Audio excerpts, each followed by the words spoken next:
哟，你这醒的稍微有点早啊，还差最后一针，要吗啡吗？那我再昏过去一会儿。那我继续了啊，你忍着点。刀刃扎进去不到2公分，这下手的一看就是个外行。你这脏器、隔膜、血管都没事，你昏迷，也不是因为失血过多，估计是因为忍痛和精神紧张导致的血氧量太低。我说秦警官，你这脑袋可是我修修补补过的，虽然现在看上去一切 OK， 但是颅压，你真得随时小心颅压升高。有你，我就不担心了。好了，你休息一会儿。哎，别动，小心伤口崩开。破伤风针已经打过了啊，大概1到2个礼拜就可以拆线。不过啊，你最好每隔2天就来换一次药，防止伤口感染。这个小伤对你们干刑警的来说，虽然不是什么，也不影响你行动。我知道你们每个人都是硬汉，但是啊，拆线之前最好还是别做大幅度的动作。早晚各4片。好了，夏老师，下周3晚上有个演唱会，哎，就是那个美国的老歌星，你知道的，叫什么来着？你要是有机会，不妨给他介绍一下院里的耳鼻喉专家，看他的声带有没有修复的办法，也省得他复出的时候到处假唱。谢谢你能来。那行，那我就先走了啊。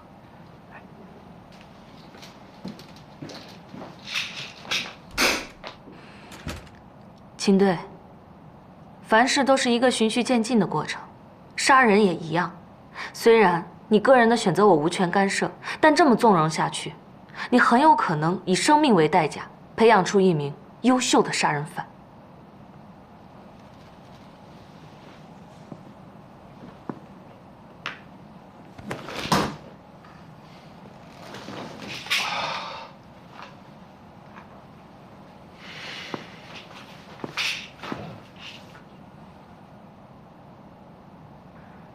弄脏。这里是法政中心，总有办法把这点血迹清理干净的。谢谢。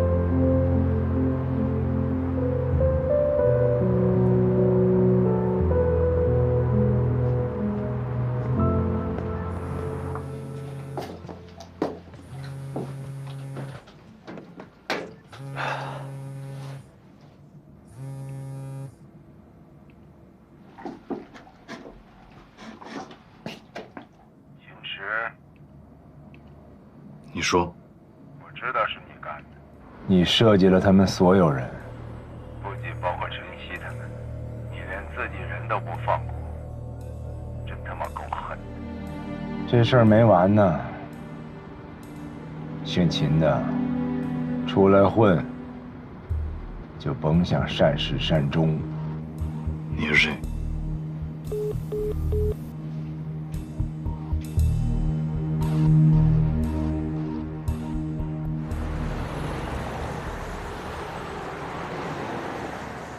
要不是今天上午这个保险公司主动找到咱们根本就查不出来。这是20年前他们家买的一份家庭意外保险。根据上面的细则来看呢，家族成员的4个人都是投保人，又都是受益人。什么意思呢？就是说他们家庭成员的这4个人里面，如果有1个或者是多个意外死亡了，那么剩下的活着的人就会成为这个受益人，来平分这个保险公司理赔的这个保险金。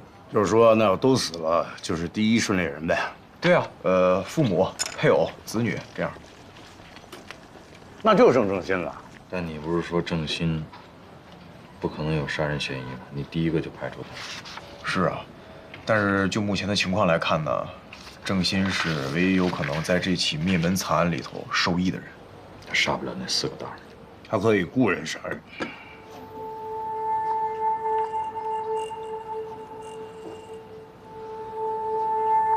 我就顺口一说，别这么看我。不是，你吃腮帮子上。哦，对了，我联系上那个吴小云的那个外遇了啊，也是个医生。也是医生。嗯，有地址吗？有。我和吴小云没有任何关系，发生这种事儿很不幸，但我帮不了你。案发那天你在哪儿啊？在家啊，还能在？有人能证实吗？当然，我老婆孩子都可以。我说你们不要太过分啊，我不想因为这件事牵扯到我的家人。你要是没干亏心事儿，就不怕被牵扯。我是什么都没做，还不是一样，被他们从眼科副主任挤兑到卫生所来了吗？什么意思？郑家势力大，在行业内打压像我这种小角色还不轻而易举。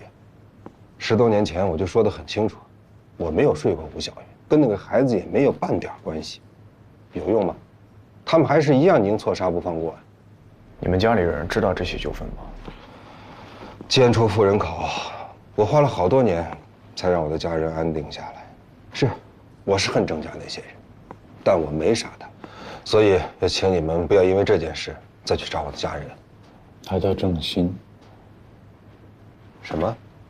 我说吴小云的孩子叫郑鑫，鑫就是3个金。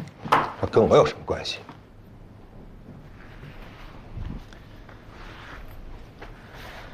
现在不是怀疑你跟吴小云有关系吗？就因为这个点，所以吴小云是天天挨打，这孩子也被排斥在整个家庭之外。你说这事儿跟你没关系？反正他们都死了，郑家的产业也够那孩子下半辈子吃喝不愁了。你还真别以为说这孩子叫3个金他就有钱，他可是1分钱都拿不到。因为老郑家聪明啊，老郑家把所有的财产都做了一个不可撤销的基金转托，殚精竭虑吧。你也不容易，头发都白了。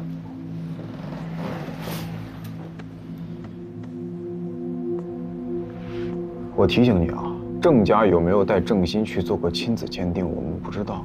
但是以现在的科学技术，只需要带他去做个简单的 DNA 测试，这孩子是不是你亲生的，就一目了然了。哎，您是医生，我估计让您分辨一个真假虫草太容易了。我们是警察，让我们做一个 DNA 检测，也太容易了。这事又能怎么样？你们他妈出去看看，外面有多少人在搞破鞋，干嘛非要从我裤裆里出事啊？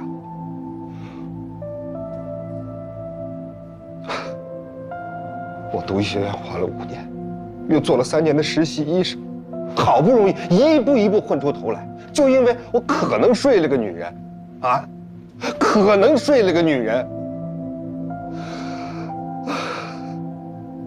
也就是说，你承认了，对吧？走，这不公平。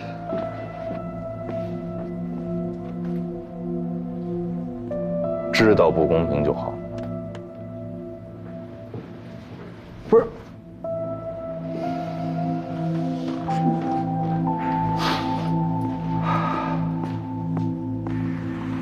您千万别被这小子怂样给骗了。越是他这种人，做事越没底线。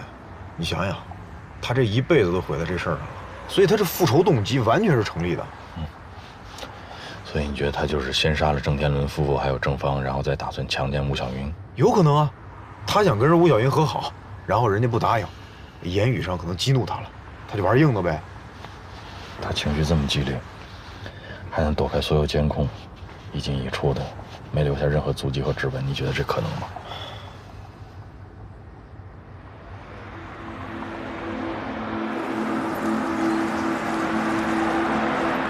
停车！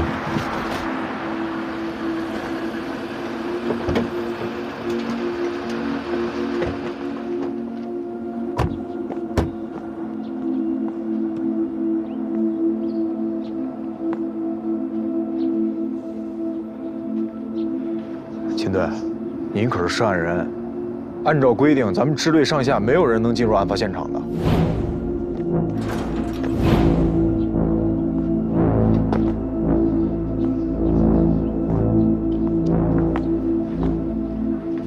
秦队，秦队，受伤之后，好像我的记忆力出了点问题。但是印象中你也是我们中队的。714那天幸亏你没来，你来，肯定也是死。秦队，今天晚上是什么行动？没什么行动，你就早去早回，注意安全啊。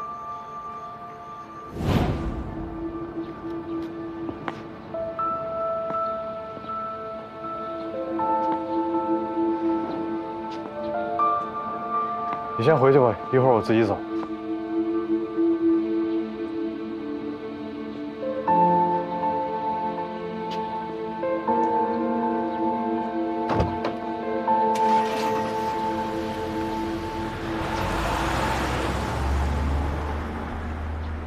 同志，有什么事儿吗？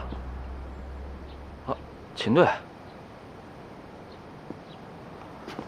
秦队，按规定您不能进去。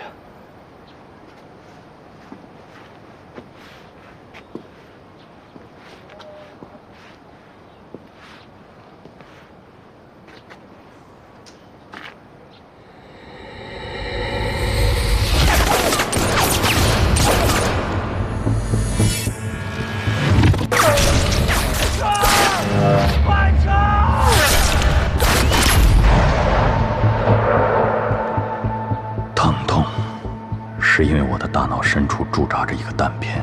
你没事吧？它让我痛不欲生，但我感谢这种疼痛，因为它时刻提醒着我为什么活着。我活着只有一个目的：查出真相。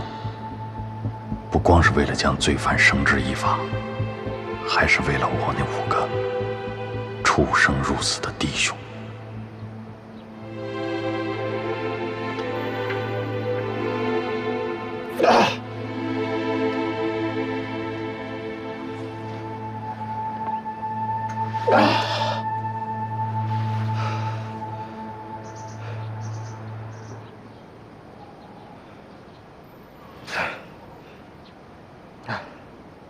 我叫陈蕊。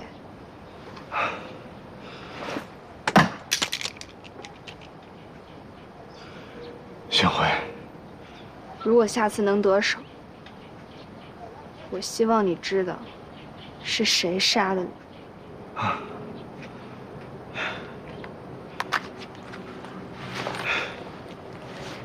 陈曦，跟你什么关系啊？我哥。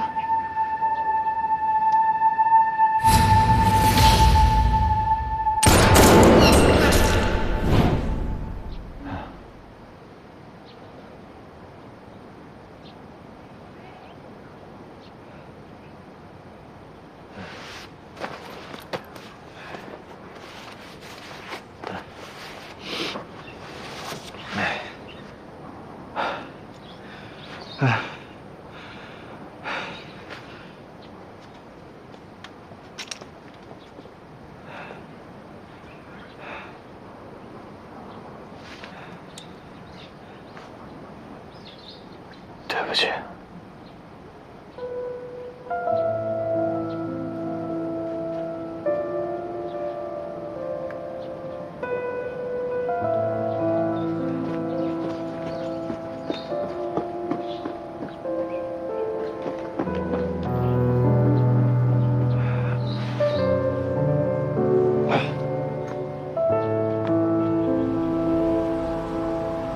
陈洛，你别老追着我呀！这案子我不了解，我不跟你说了吗？你别找我，你找我也没有用，我不了解，我没法跟你签这个字儿。您是队长，你行了，你就别跟我这对付了啊！哎，秦队来了，要签字儿找秦队啊，你帮他办一下。秦队，我是真觉得咱们现在应该拘传史丹如了，最起码应该派人去走访他的工作单位，和他讲。我就觉得吧，反正那个什么，哎，您这手怎么了？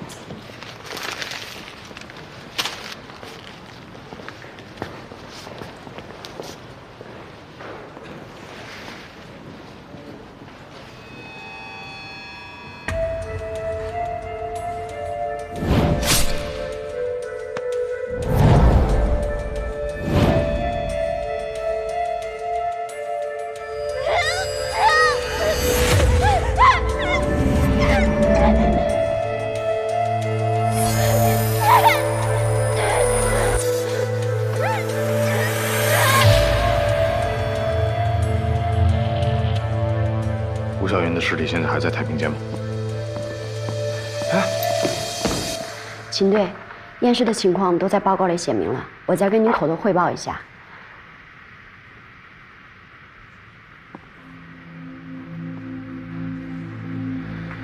被害人的指甲我们都仔细的清理过，没有发现任何可以作为线索的血迹、毛发或是 DNA 残留。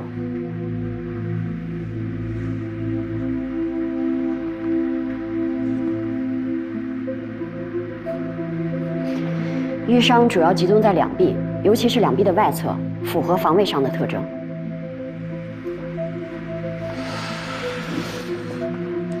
如果这是防卫伤，他们一定有过搏斗。可他手上没有发现任何的痕迹，所以呢？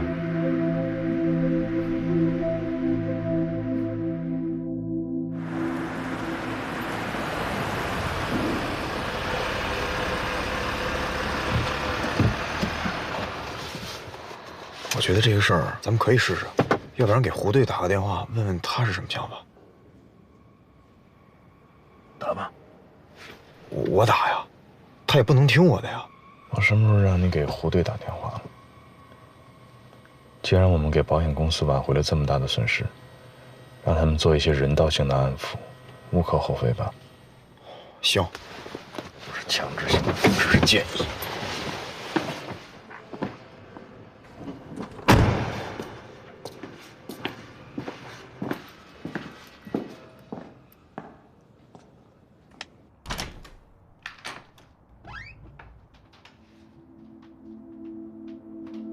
我一直以为，像这样的凶案，必须要有足够的仇恨为动机。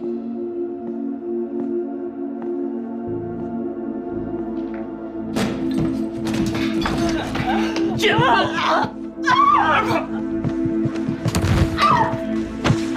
贱货！生的孩子是野种！我告诉你，休想从我这儿拿走1分钱，想都别想！我杀了你！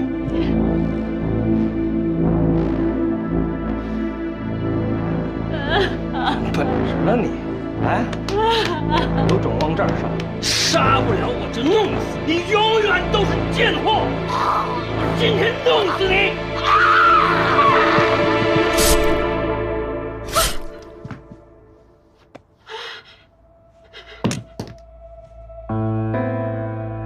年复一年，日积月累的怨恨，显然我猜中了一半，只是我没有想到，另一半居然是恨的反面。与史丹如不同的是，吴小云甚至没有选择苟活的权利。哟，怎么了？魂儿没了？又想哪个野男人了？狗改不了吃屎！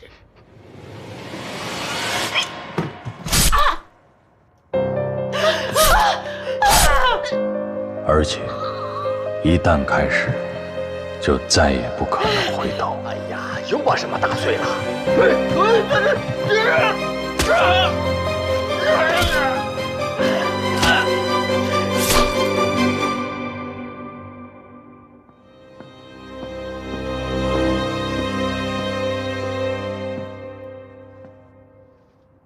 秦队，她身上的伤是被她老公打的也就算了，可是她一个家庭主妇，怎么可能把犯罪现场布置的这么滴水不漏啊？工作。工作？吴小云在我们单位工作过，因为是学化工专业的，所以在我们这儿做过3年的毒物鉴定。他以前干过的工作。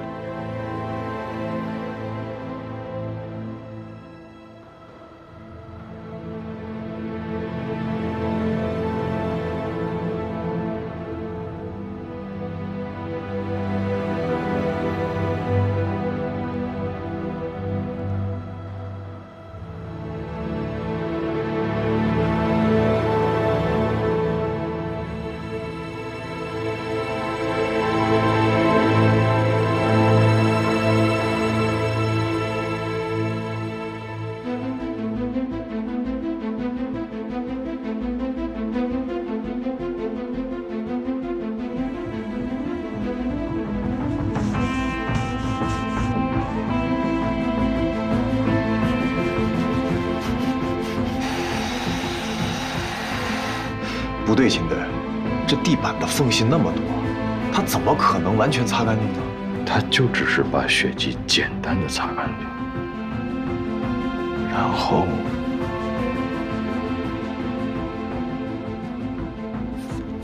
他针对的不是血迹，而是我们一定会喷洒的发光胺。人体组织液和发光胺的反应，用紫光灯其实一照就能照出来，但是我们过去什么都没有发现。抗氧化剂。我们之前的技术手段被它干扰，所以我们的侦破方向也被它误导。所以发光胺被他喷的抗氧化剂干扰。这么说，经过处理之后，他就可以随心所欲地布置现场了。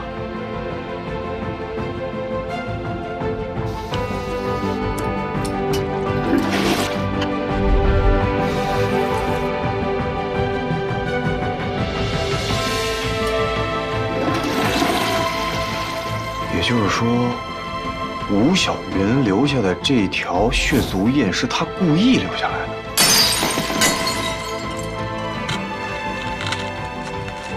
他清楚，这个家没有1分钱能留给他这个儿子。但是犯罪啊，必留痕。他还是没有把所有的痕迹都抹掉。您是说血衣？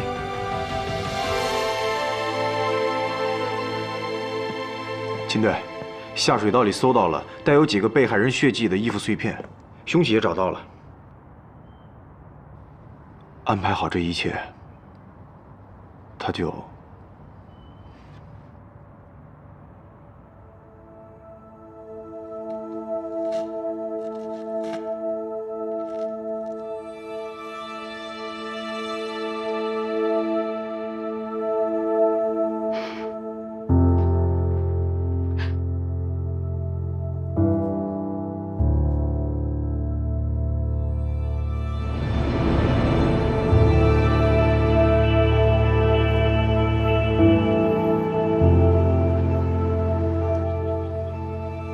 不管他是可怜呀，还是狡猾，这当妈的算够格了。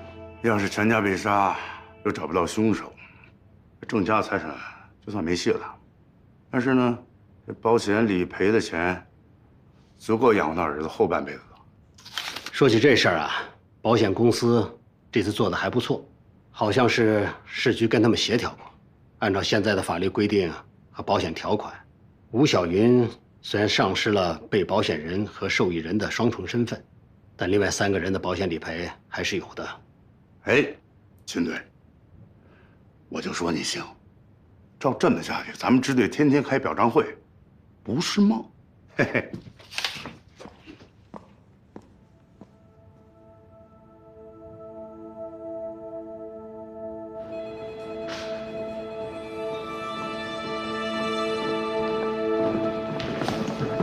哎，冯姐，小郭，你们秦队呢？秦队。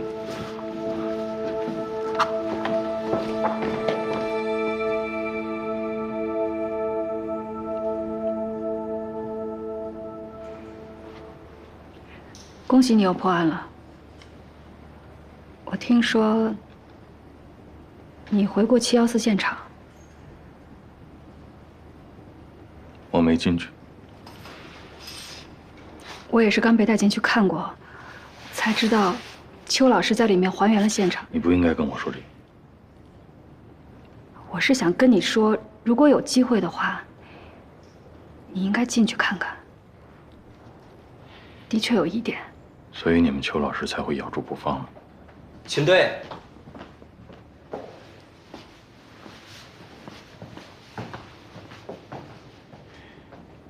那再联系吧。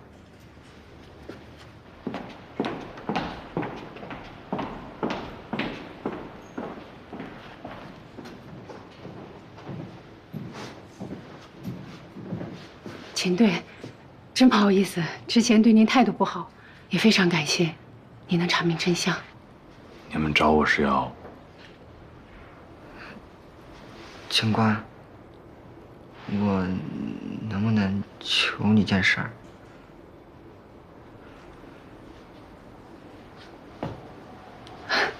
秦队，是这样的，能不能帮这个孩子做个亲子鉴定？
你要做 DNA 比对，有这个必要吗？郑兴既是受害人的家属，也是凶手的家属，这孩子挺可怜的，所以他能提出这个请求，我觉得不为过吧。可你想过没有，如果检测的结果证实他不是郑邦的儿子，这个孩子有可能会去找自己的亲生父亲，那么事情发展到什么结果，我不得而知。但是不容置疑的是，史丹如费尽心机保护的自己的小家庭，肯定就完蛋了。直觉上，你倾向他是谁的孩子？我相信你们的鉴定结果。不过我很好奇，就算是要申请检验，也应该直接把这个交到技术科，为什么要拿给我？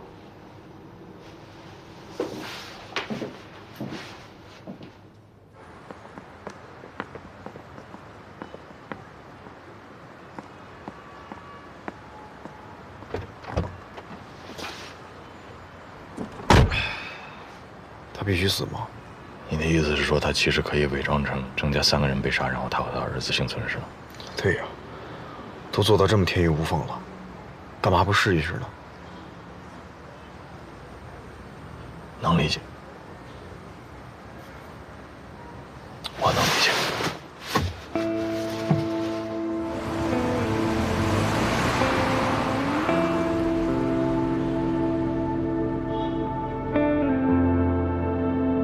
没有被噩梦纠缠过的人，无法理解这种痛苦。它会让你辨不清自己的样子，甚至失去希望。对那个女人而言，生活本身就是一场噩梦，而她很清楚，这个梦不会醒。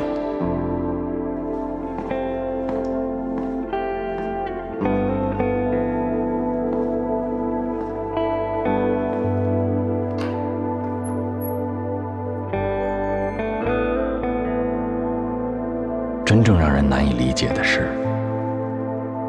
她的丈夫、公婆，甚至情人，大家都在各自的噩梦中承受痛苦，却还要用这种痛苦去互相折磨。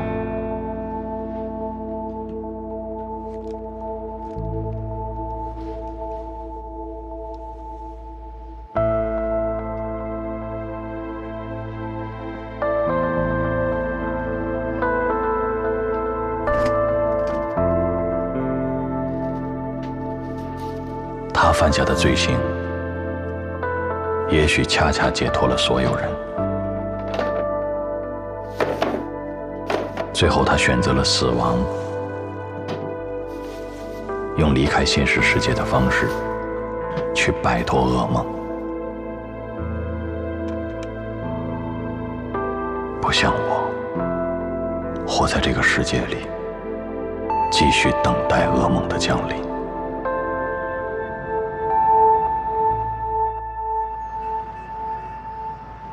京港市公安局督察处督察邱东阳警官就714枪击案调查进行询问，询问对象京港市公安局西关分局刑侦支队陆明佳警官，记录由督察助理冯潇担任，时间是10月22号上午9点17分。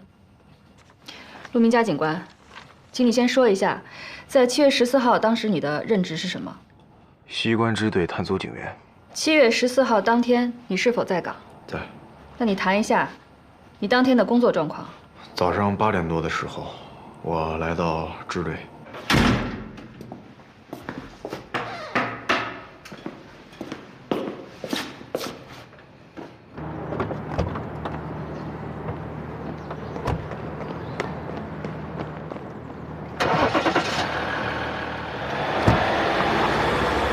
那么下午2点到9点之间，你在办公室做了什么？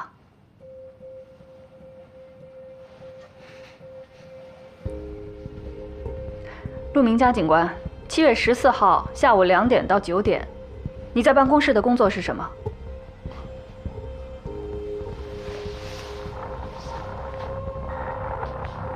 扫雷。不光7月14号，自打我从警校毕业，从事刑警6年以来，我每天重复最多的工作就是玩扫雷和蜘蛛纸牌。这一切不就是因为我是陆正刚的儿子吗？好，你继续。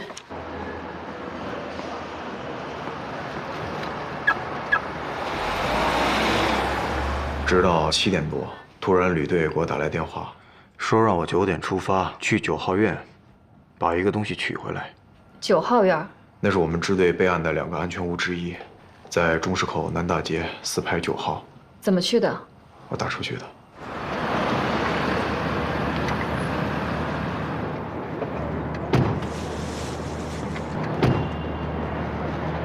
队里为什么没有给你派车？我去车队问了，除了被其他探组开走的，只剩2辆，说是旅队用来出行动用的。什么行动？我哪知道呀？那你在离开支队之前，还见过你们支队的其他人或者支队长吗？我从车队出来的时候，刚好跟他们碰了一个面儿。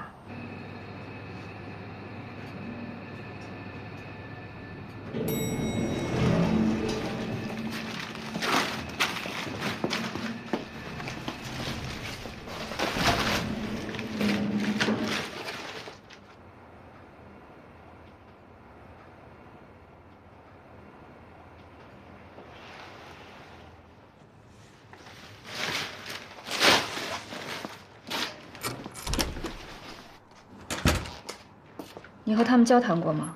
我当时问秦队，我说：“咱们是出什么任务呀？”他怎么回答？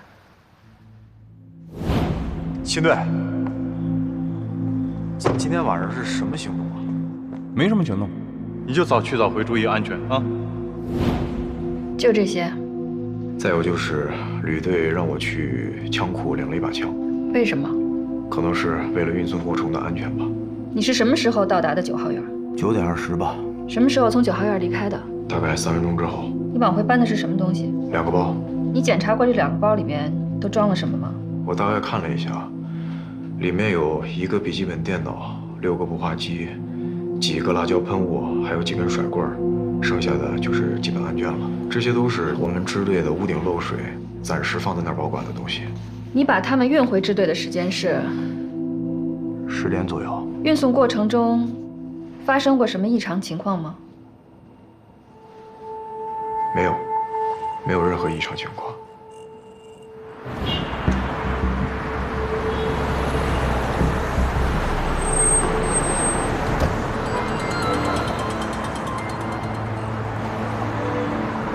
喂，你小子又惹什么麻烦了？我给人家摩托车给蹭花了，他们正追我呢。那你在哪儿呢？莲花路桥下。你有这功夫，你就打电话报警了，你跟我说干什么呀？不是，你不就是警察吗？啊，哎，大哥，大哥，喂，哎，刘明。从距离上看，9号院离支队并不远，但你一去一回，用了将近2个小时。那天确实有点堵车。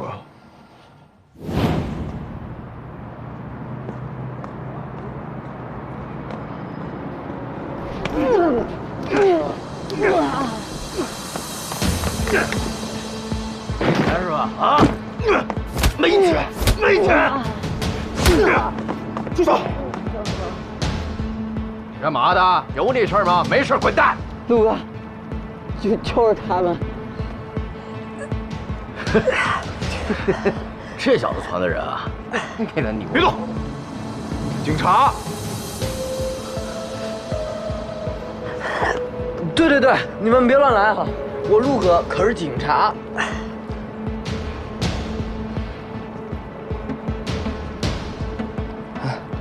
起来。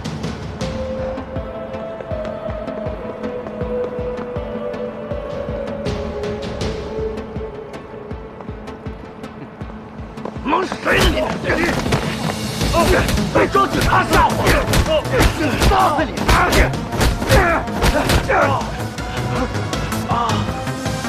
哎呦我去，真是警察！快走！你说那2包东西里有一些案卷，那你知道里边具体是什么案件吗？这我可不知道。那你清点过里边一共有几本案卷吗？没有。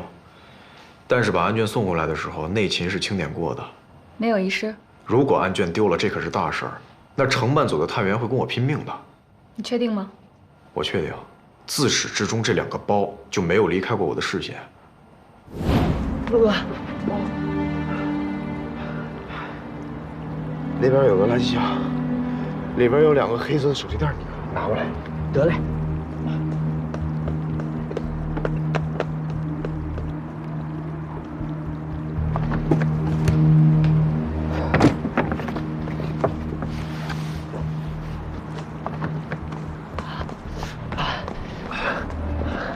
陆哥，来了。陆哥，你早点把腰里家伙亮出来，不就完事儿了吗？你在干什么呀？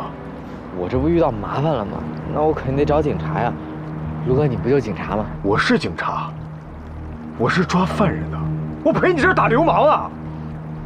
你别以为我总在你们家串儿吧吃饭，你就可以为所欲为了。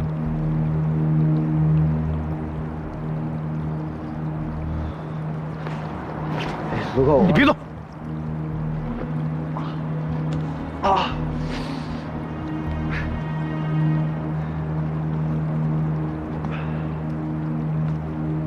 回队以后，内勤收了东西，我做了登记，然后去枪库把枪还了，就这些。然后你就回家了？没有，10点16，我们队的警报就响了，据说是紧急通讯频道被打开了，要求我们全队紧急集结备勤。在之后发生的事儿，你们就都知道了。以上回答是否属实？属实。请你核对一下我的笔录内容，如果内容无误，可以签个字了。